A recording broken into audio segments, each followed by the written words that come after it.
I spent 10 years behind bars for a crime I didn't commit. 10 years of watching life slip through my fingers. 10 years of staring at concrete walls, of fighting to keep hope alive while the justice system turned its back on me. The day they finally called me into the warden's office, I almost didn't believe it. The judge had overturned my conviction after new evidence proved what I had been saying all along. I was innocent. Walking out of those prison gates felt unreal. The sun hit my face differently, the air tasted fresher, but there was something heavy in my chest. 10 years had been stolen from me, and I wasn't walking away quietly. The first place I went wasn't home. I didn't even know if I had a home anymore. My family had stopped visiting years ago. Friends disappeared the moment my name was in the papers. But one person had promised me something before I was locked away. My best friend, Eric, swore he'd stand by me.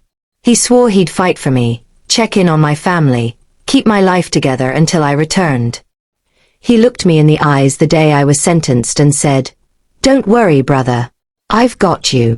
So when I was released, I went looking for him. I found him easily. His name was everywhere now. He had built a successful business, bought a big house in the city, and from the outside, his life looked perfect. I walked up the driveway, my heart pounding. I wasn't sure if I was angry, grateful, or just desperate to see a familiar face. But when the door opened, it wasn't Eric who answered. It was my wife. She froze when she saw me. 10 years had changed her, but I would have known those eyes anywhere. Except now, they widened in guilt instead of love. "James," she whispered, her voice trembling. Behind her, Eric appeared. His hand rested casually on her shoulder, like it belonged there. The two of them exchanged a glance that told me everything I needed to know. The man who swore he'd stand by me had stolen my life while I rotted in prison. My wife, the woman I dreamed of every night for a decade, had chosen him. I didn't shout. I didn't throw a punch. I just stared at them both, feeling a cold clarity wash over me. "I spent 10 years in prison," I said quietly, "and the whole time I held on to the thought of coming back to the people I loved.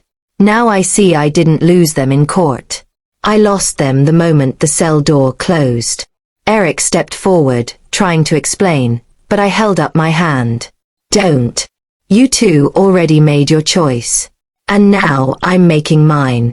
I turned and walked away, leaving them standing in silence. 10 years had been stolen from me, but I wasn't about to let them steal what was left. The system had taken my freedom. They had taken my loyalty. But I still had my future, and for the first time in a decade, it was mine alone. And as I walked away from that house, I swore I'd rebuild, not to prove them wrong, but to prove myself right.